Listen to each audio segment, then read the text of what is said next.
अस्सलाम वालेकुम। छावा की ख़बर है त पाकिस्तान जे सूबे पंजाब जे बहावलपुर ज़िलो जो शहर ऐं ज़िले ऐं डिवीज़नल सदर मक़ाम आहे ऐं पाकिस्तान जी 11वीं वॾी मेट्रोपॉलिटन कॉर्पोरेशन आहे, जंहिं जी आबादी हिन टाइम 7,98,509 आहे।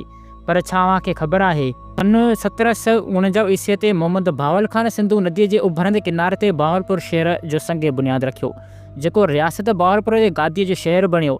एक रवायत मूजिब रियासत बहावलपुर 15,000 मरबा मील है, जंहिं मंझां 9,880 मरबा मील रेगिस्तान ते मुश्तमिल है।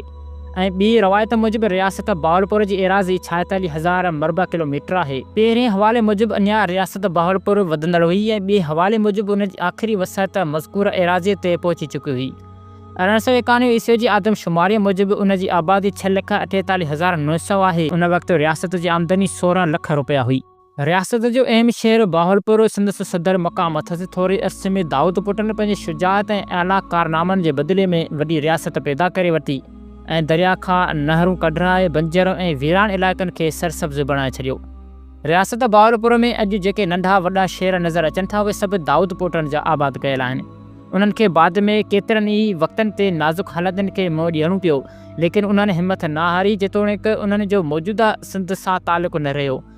1750 ईस्वीअ खां अॻु हिन इलाइक़े में सरदार वाह ऐं मोहम्मद वाह रियासती ज़मीननि खे आबाद करण लाइ खोटाया विया हुआ। उन्हनि खां तालके लोधरान जो इलाइक़ो आबाद थियो। उन खां पोइ रियासत जे मशरक़ी हिसे जी आबादी ऐं तरक़ीअ जो कमु शुरू कयो वियो, जेको तक़रीबन 5 सालनि जे अरसे में उन मनसूबे तहत पूरो थियो। 3 वॾा वाह बावल वाह, सादिक वाह ऐं काबुल वाह तयारु थी विया। उन्हनि खां थोरे अरसे बाद रियासत जे मोतबर सरदार ॼाम ख़ान जे ज़ेरे निगरानी में हिकु ॼाम वाह वॾो ऐं ॿियूं ॼाम वाह तामीर कया विया। 1751 ईस्वी में नवाब मुबारक ख़ान वालीअ बहावलपुर बखरे ऐं मडवाल ॻोठ, जेके ज़िला मुज़फ़रगढ़ में वाक़िअ आहिनि, शीनी ॻोठ तालका शुजा आबाद, ज़िला मुल्ताने ज़मींदारनि खां परगणू ताहिर ऐं ॿेट ख़रीद कया ऐं ॻोठ रूना या राउना या राना वालीअ शेख गर्देज़ीअ खां ख़रीद कया। 1752 ईस्वी में अहमद शाह अब्दालीअ दिल्लीअ जे शहनशाह खे मजबूर कयो त मुल्तान जे इलाइक़े समेत सिंध उन जे हवाले कयो वञे। अहिड़ीअ तरह अहमद शाह पंहिंजे पुटु तैमूर शाह खे हिते छॾे जहान ख़ान नाले उन जो वज़ीर मुक़ररु कयो। अहमद शाह अब्दालीअ मुल्तान में पंहिंजो सिक्को जारी कयो हो। बाद में मुल्तान जी हालत हिन तरह थी त अधु ज़िलो सदूज़ई या सादूज़ई पठाणनि जे कब्ज़े में रहियो, त अधु ज़िलो यानी तालको शुजा आबाद जो ॾाखणो अधु हिसो तालको लोधरान ऐं तालको मेलसी रियासत बहावलपुर जे वालियुनि जे कब्ज़े में रहियो। शुरू में त बहावलपुर जा नवाब ठीके जो हिसाब मुल्तान जे सदूज़ई पठाणनि खे अदा कंदा हुआ, पर जीअं जीअं उन्हनि जी ताक़त में कमज़ोरी ईंदी वई त इहो ठीको बि बंदि कयो वियो। बाद में जॾहिं 1931 ईस्वी धारे जॾहिं उन इलाइक़े में सिखनि ज़ोर वरितो, त पोइ उहे रुपया बाक़ाइदगीअ सां पहिरियों अवल जनरल वनतूरा खे ऐं बाद में दीवान सावणमल खे मिलणु लॻा। उन में को बि शक न आहे त जेको इलाइक़ो रियासत बहावलपुर जे असर हेठि हो, उहो घणो ख़ुशहाल ऐं सरसब्ज़ हो।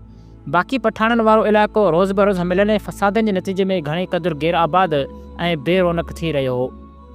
बहावलपुर जे नाइब अमीर मोहम्मद ख़ान ऐं ॼाम ख़ान पंहिंजे नालनि सां मशहूरु वाह खोटाया, जिन मंझां मोहम्मद वाह ऐं ॼाम वाह खोटाए हमेशह लाइ पंहिंजा यादगार छॾे विया आहिनि। हक़ीक़त में उन्हनि ॿिन्ही मोतबर शख़्सनि जे सख़्तु महिनतनि ऐं इंसाफ़ पसंदी जो नतीजो आहे, जो अंग्रेज़नि बि उन्हनि जे नक्श क़दम ते हली वाहन खे खोटाइण खे हैरत अंगेज़ वसत ॾिनी ऐं मुल्क खे ख़ुशहाल ऐं आसूदो कयो आहे। त हीअ कुझु तारीख़ बहावलपुर जी। त उमेद आहे त वीडियो अव्हांखे ज़रूरु पसंदि आयो हूंदो। त वीडियो कीअं लॻो कमेंट में ज़रूरु ॿुधायो ऐं वीडियो खे वधि खां वधि शेयर कयो। चैनल ते नवां आहियो त इहा ई गुज़ारिश आहे त चैनल खे ज़रूरु सब्सक्राइब कयो। मिलंदासीं अहिड़े दिलचस्प हिस्ट्री कयल वीडियो में। तेसिताईं असांखे ॾियो इजाज़त। अल्लाह हाफ़िज़।